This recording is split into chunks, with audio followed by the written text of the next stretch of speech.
And now I would call upon our next speaker, Ms. Minakshi Bajaj.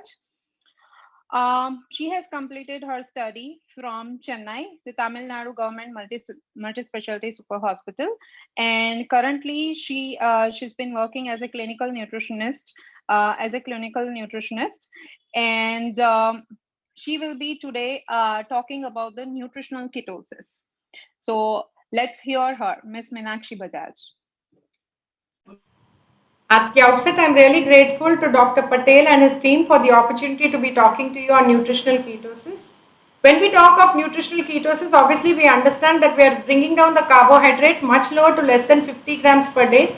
And remember that whenever you choose on bringing down the carbohydrate less than 50 grams per day, there is incomplete oxidation of fatty acids, which in turn produces two molecules of acetyl CoA, which enter into the TCA cycle, and thereby you derive energy. So this is from the ketones which have been produced due to the incomplete oxidation of fatty acids. This is a typical ketogenic diet wherein we want the carbohydrate to be between 5 to 10% and 70% coming from fat, remaining coming from protein. Protein needs to be at least 1.5 grams per kg body weight and fat up to satiety, and carbohydrate as low as possible. So basically when we talk of a ketogenic diet, one remembers that it improves blood sugars as well as there is some amount of weight loss, but then this has also been observed in several studies only for a short period of time. And there have been several fad diets, one of the fad diets being ketogenic diet.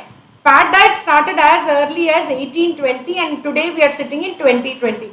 So several diets are like the Hollywood diet, the smoking diet, coconut diet, banana diet, infant food diet. A list of diets are available, but remember a fad diet is one which is not peer reviewed, it's not got adequate evidence, and there are very few, you are missing out on several food groups, and they also provide quick fix solutions. So basically this was started in 1921 by Dr. Russell Wilder in order to treat resistant epileptic patients, and in hallmark of nutritional ketosis is you expect the blood ketone values to be between 0.5 to 3 milligrams per deciliter. The indication I have already mentioned to you, it could be traumatic brain injury or epilepsy, McArdle's disease, cardiac ischemia, and several. In fact, the first follower of low carbohydrate diet was Dr. Banting. He lost about 47 pounds from 202 pounds, and he felt that this created a great charm and comfort of the system are there, that its effects were palpable within weeks of trial and created a natural stimulus in order to preserve a few weeks more. So according to him, if you followed a low carbohydrate diet, there was a reduction in the liver size which you usually see in pre-bariatric patients who go on a low calorie diet. And obviously, as I mentioned to you, there is enough evidence to tell us for diabetes, weight reduction, epilepsy, but emerging evidence for acne, PCOS, cancer, and neurological diseases.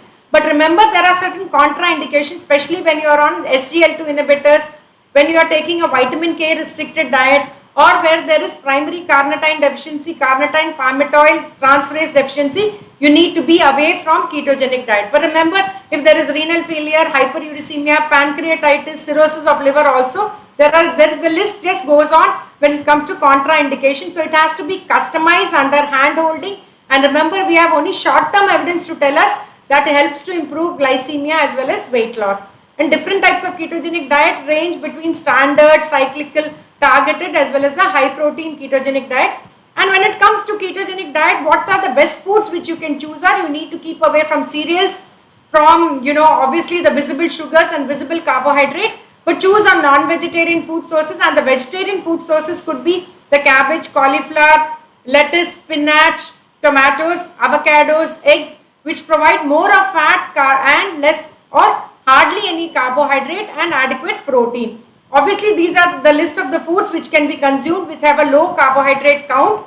And nuts, the best nuts could be, almonds followed by coconuts, which hardly have carbohydrate content in them. This list very clearly tells you what are the foods which are having a zero carbohydrate count. And obviously, you have lot of flours which are available in the market, almond milk, peanut milk, coconut milk, which are high priced also. So it not only touches your metabolic health, also your pocket when you choose on a ketogenic diet. And there are some studies to tell us, 6,000, 7,000 patients have been studied over a period up to 2 years, wherein they found there was a short-term decrease in HbA1c but was not sustained at 24 months. And certain other studies which were done, if you see that most of the studies have been done in USA, not a single study has been reported in India as yet, wherein they have followed a ketogenic diet to see its metabolic benefits. In fact, is it a miraculous solution for weight loss and glycemic control? Remember, the other side of the coin causes non-alcoholic fatty liver disease, which on a long term can lead to cirrhosis of liver, which may require liver transplantation as a treatment. And this study was a recent paper published, wherein they found that this was in 2020, 1,292 studies were studied, and wherein they found that at the end of 6 months, the patient lost 1 kg of weight. At the end of 1 year, about 2 kgs of weight, which ideally can be easily, opted by a dietitian who could choose on a balanced diet with adequate physical activity. You can lose as high as 4 kgs per month. But the best way to follow it to improve glycemia and obesity is for a short period of time, following an Eco-Atkins diet, which means choosing the right fruit, right vegetables and sources of nuts or fat which are healthy, at the same time, zero carbs or low in carbs, which will provide hardly 50 grams of carbohydrate per day. But this has to be done with supervision under a qualified dietitian, under a qualified professional, and it needs to be customized based on the indications one has. But remember, there are certain other side effects like muscle cramps, bad breath, constipation, keto flu, loss of energy, amenorrhea, oxidative stress, promotes biological aging of the organs. There could be acidosis. There could be a host of problems which could be unseen and unheard. And if you see patients, I have seen several patients, one of those who was a young girl who had dyslipidemia along with amenorrhea because of athletics triad. One of the patients who came to me following a ketogenic diet who landed up with pancreatitis. This was a research paper yet unpublished by University in Tirupati, wherein there is hepatic inflammation. And so remember that you cannot choose ketogenic diet for those patients who are on warfarin or anticoagulant therapy. Also, the important landmark paper in Lancet, which tells us very, very clearly that when you go down carbohydrate less than 50%, there is all-cause mortality as an ARIC and pure cohort study. Remember, when too much of non-vegetarian food is consumed with inadequate fiber intake, and you are losing out on so many nutrients from various food groups, there could be gut dysbiosis. We do not have long-term studies. There could be risk of colon cancer. So also remember, when we are in the COVID pandemic, not to choose on ketogenic diet, especially during the COVID pandemic, which could compromise your immunity. I would say your diet is not only what you eat, what you watch, what you listen, what you read, and with people you hang out. So always be mindful in whatever you choose to put in your body. Keep in mind not only your glycemic control and obesity, but also the entire organs which are involved in your day-to-day life. In fact, the holistic health is most important. Thank you for your patient listening. Thank you so much, Ms. Meenakshi Madam, for enlightening us for a keto diet. And absolutely,